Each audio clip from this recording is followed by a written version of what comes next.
Com hem vist abans, es pot compartir un document amb una persona concreta, amb un correu electrònic concret, però què passa si en una unitat som 15 persones o en un departament som 35 professors i volem que en qualsevol cas puguen accedir tots a aquest document i només aquestes persones, amb la qual cosa necessiten unes adreces electròniques, però no volem anar posant cada volta que fem un document totes les adreces.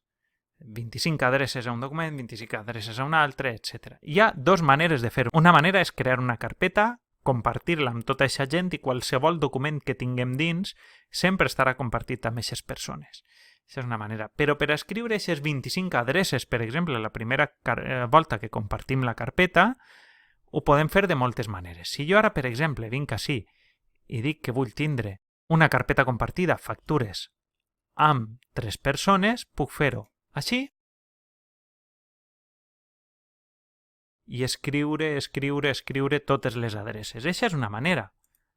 Però hi ha una altra manera més ràpida. Si sóc usuari de Gmail, puc vindre als contactes, venint ací a la part superior, aplicacions de Google, i anem a contactes, i així puc utilitzar estos grups per a crear-me grups de correu i així podré enviar als grups de correu o compartir amb els grups de correu que tinc un document, una carpeta, etc. Si jo vinc ací, tinc en el cau totes aquestes adreces, no em caldria tornar a introduir-les si vull compartir un document. Per exemple, fixeu-vos, esta carpeta.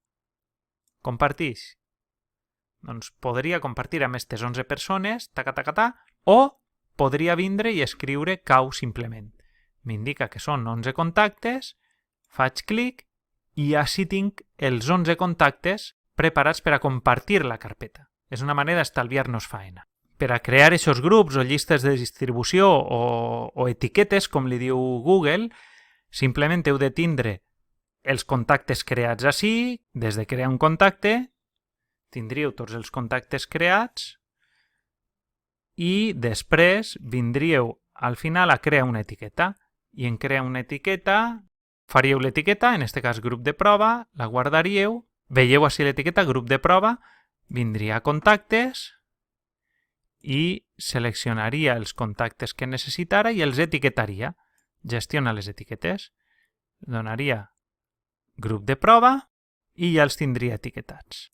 Una volta fet això, només hauria de recordar quin és el grup, quina és l'etiqueta que he creat i quan compartisca, doncs posa el nom de l'etiqueta i se'm compartiria a tots els contactes que tinc en aquest grup o etiqueta.